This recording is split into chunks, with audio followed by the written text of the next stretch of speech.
வணக்கம். இந்த நாள் உங்கள் எல்லாருக்கும் ஒரு அற்புதமான நாளாகவும், ஆரோக்கியமான நாளாக அமைய மனமார்ந்த வாழ்த்து.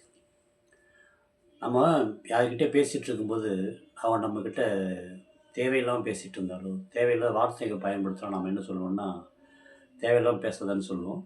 கொஞ்சம் இங்கிலீஷ் மீடியமாக இருந்தால் மைண்ட் ஒரு வேர்ட்ஸ்ன்னு சொல்லுவோம். ஏதாவது நல்லா பார்த்து பேசு, கவனத்தோடு பேசுகிற ஒரு அர்த்தத்தில் அது சொல்லுவோம். இது எல்லாருக்குமே எல்லா இடத்துலையும் பொருந்தும்.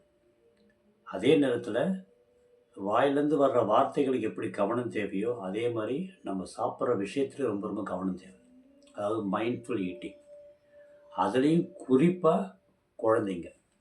அவங்க எப்படி சாப்பிட்றாங்க கொஞ்சம் யோசிச்சு பாருங்களேன். ஒரு ஃபியூ செகண்ட்ஸ் கண்ணை மூடிக்கிட்டு உக்காந்து, நேற்று ராத்திரி நீங்கள் எப்படி சாப்பிட்டீங்க?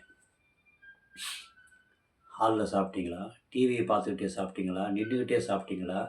அதுக்கப்புறமா சோஃபா மேலே உட்காந்து சாப்பிட்டீங்களா? டைனிங் டேபிளில் உட்காந்து சாப்பிட்டீங்களா? கையில் சாப்பிட்டீங்களா? ஸ்பூனில் சாப்பிட்டீங்களா? இதெல்லாம் யோசிங்க. அதே நேரத்தில் என்ன சாப்பிட்டீங்கன்றது ஞாபகம் இருக்குதா? அது என்ன டேஸ்ட்டுன்னு ஞாபகம் இருக்கா? முதல்ல உங்களுக்கு செக் பண்ணுங்க. இதெல்லாம் உங்களுக்கு இருக்குன்னா, அதுக்கப்புறம் அப்படியே கொஞ்சம் யோசித்து உங்கள் பசங்க, உங்கள் ஃபேமிலி மெம்பர்ஸ், அது உங்கள் ஸ்பௌஸாக இருக்கலாம், இல்லை உங்கள் குழந்தைங்களா இருக்கலாம். நேற்று ராத்திரி எத்தனை மணிக்கு சாப்பிட்டாங்க? எவ்வளவு சாப்பிட்டாங்க? குறிப்பாக சாப்பிடும்போது எந்த மைண்ட் செட்டில் சாப்பிட்டாங்க? டிவியை பார்த்துட்டே சாப்பிட்டாங்களா? ஸ்க்ரால் பண்ணிக்கிட்டே சாப்பிட்டாங்களா? லேப்டாப்பில் ஒர்க் பண்ணிகிட்டே சாப்பிட்டாங்களா? மொபைல் ஃபோனில் காதில் வச்சுக்கிட்டே சாப்பிட்டாங்களா? இது எல்லாமே யோசிங்க. ஏன்னா இது எல்லாமே அவங்களுடைய ஆரோக்கியத்துக்கு ரொம்ப ரொம்ப டைரெக்டாக கனெக்ட் ஆகிருக்கு. எப்போ சாப்பிட்ற விஷயத்தில் கொஞ்சம் கவனத்தோடு சாப்பிட்டோம்னா அது எல்லாமே நமக்கு எனர்ஜியாக கன்வெர்ட் ஆகும்.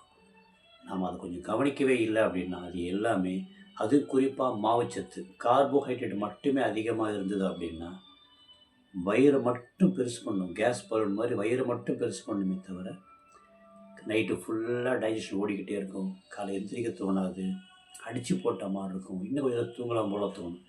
பெரியவங்களுக்கே, அதாவது கமிட்மெண்ட்ஸ் இருக்கிற பெரியவங்களுக்கே இந்த கதி அப்படின்னா, சின்ன குழந்தைங்களுக்கு இன்னும் சுத்தம். இது இன்றைக்கி சண்டே வேறு, இன்றைக்கி நைட்டு சாப்பிட்றது நாளைக்கு காலை ஸ்கூலுக்கெல்லாம் ஓடணும். அப்போ வேறு வழியே இல்லாமல் தீதின்னு ஓடுவாங்க. அப்போ எப்படி தான்ப்பா சாப்பிட்றது? ரொம்ப சிம்பிள். நைட்டு ஒரு 7லேருந்து 8, 8:30 மணிக்குள்ளே சாப்பிடுங்க. சாப்பிட்றது ஒரு 20 நிமிஷமாச்சு டைம் ஒதுக்கோங்க. வாய்ப்பு இருந்தால் ஒரு நாளைக்கு ஒரு வேளையாச்சு வீட்டில் இருக்கிற எல்லா ஃபேமிலி மெம்பர்ஸும் ஒன்றா உட்காந்து சாப்பிடுங்க. இல்லை அந்த மாதிரி முடியாது, அப்போ வீட்டில் யாருக்கெல்லாம் முடியுமோ அவங்கெல்லாம் ஒன்றா உட்காந்து சாப்பிடுங்க. அந்த சாப்பிட்ற கொஞ்சம் அதுவும் குறிப்பாக ஹாலில் உட்காந்து சாப்பிடாதீங்க. அதுவும் அங்கே டிவி இருக்குன்னா சாப்பிடாதீங்க. இல்லைப்பா அங்கே அந்த ஒரு ரூம் தான் இருக்குது எங்களுக்கு அப்படின்னா டிவியை பாஸ்டில் வச்சுருங்க. மியூட்டில் வச்சிங்கன்னா கூட வீடியோஸ் ஓடிக்கிட்டே இருக்கு, நம்ம மைண்ட் டைவர்ட் ஆகிறதுக்கு வாய்ப்புகள் ரொம்ப அதிகம். பாஸ்டில் வச்சுருங்க, இல்லையா ஆஃப் பண்ணிவிடும். சாப்பிட்ற அந்த ஒரு 5 நிமிஷமோ 10 நிமிஷமோ 15 நிமிஷமோ ரிலாக்ஸாக உட்காந்துக்கோங்க. சப்பலாங்கால் காலை மடக்கி உட்காந்து சாப்பிடணும். நீங்கள் சாப்பிட்டா உங்கள் குழந்தைங்க அப்படியே ஃபாலோ பண்ணுவாங்க. இல்லை என்னால் கால் மடக்க முடியல, டைனிங் டேபிளில் தான் உட்காந்து பழக்கம் எங்களுக்கு அப்படின்னா தப்பு கிடையாது. அதே டைனிங் டேபிள் சேர் இருக்குது, அந்த சேரில் காலை மடக்கி உட்காந்து சாப்பிடுங்க. ஸ்பூனில் சாப்பிடாதீங்க. ஸ்கூலில் வேறு வழி இல்லைன்னா ஸ்பூன் பரவாயில்ல, வீட்டில் கையில் தான் அவங்கவுங்க கையில் நல்லா பிசைஞ்சு சாப்பிடுங்க. இப்போலாம் பார்க்குற ஸ்கூலுங்களில் குழந்தைங்களுக்கு ஊட்டுற பேரண்ட்ஸ் கூட ஸ்கூலில் கொண்டு போய் ஊட்டுறாங்க. இவங்க தான் கொண்டு போகிறாங்க, ஸ்கூலில் கூட ஸ்பூனில் தான் எடுத்து ஊட்டுறாங்க. கையில் பிசைஞ்சு சாப்பிடும்போது இந்த 5 விரல்களுமே ஒன்றோட ஒன்று பிசைஞ்சு அது உணர்வுபூர்வமாக அந்த ஃபீலிங்ஸ் போய் அப்படியே ஸ்மெல்லு போய் கண் பார்த்து, அதுக்கப்புறம் எப்படி சொல்கிறது, நாக்கு அதெல்லாம் ஃபீல் பண்ணி வாயிலேருந்து உமிழ்நீர் எச்சில் ஊறணும். அப்படியே ஸ்பூனில் பண்ண அதெல்லாம் நடக்காது. ஒரு அம்மாவோ யாரோ ஒருத்தவங்க குழந்தைகளுக்கு ஊட்டுறீங்க அப்படின்னா அந்த கையில் பிசைஞ்சு ஊட்டும்போது அந்த அன்பு, பாசம், உணர்வு எல்லாமே அதோடு சேர்ந்து ட்ராவல். இதெல்லாம் எப்படி சொல்கிறது, அறிவியல் பூர்வமாக நிரூபிக்கப்பட்ட ஒரு உண்மை தான். அதுக்கு பதிலாக ஸ்பூனில் எடுத்து ஊட்டிகிட்டு இருந்தோம் அப்படின்னா எதுவுமே இருக்காது. ஸோ சாப்பிட்றத அழகாக ஒன்றா உட்காந்து சப்பலாங்கால் போட்டு, டைனிங் டேபிளில் இருந்தாலும் சப்பலாங்கால் போட்டு கையில் எடுத்து நல்லா மென்று ஒரு பைட் எடுத்து வாயில் போட்டிங்க அப்படின்னா மினிமம் ஒரு 20லேருந்து 21 முறை மெல்கிற பழக்கத்துக்கு வரணும். இப்போது வீட்டில் இருக்கிற அரிசியெல்லாம் மெல்கிறதுக்கு வாய்ப்பே கிடையாது. வாயில் போட்டோன்னே முழுங்க வேண்டியது தான். இந்த கேரளாவில் பார்த்தீங்கன்னா இந்த அரிசியில் அரிசி அது வேறு மாதிரி இருக்கும்.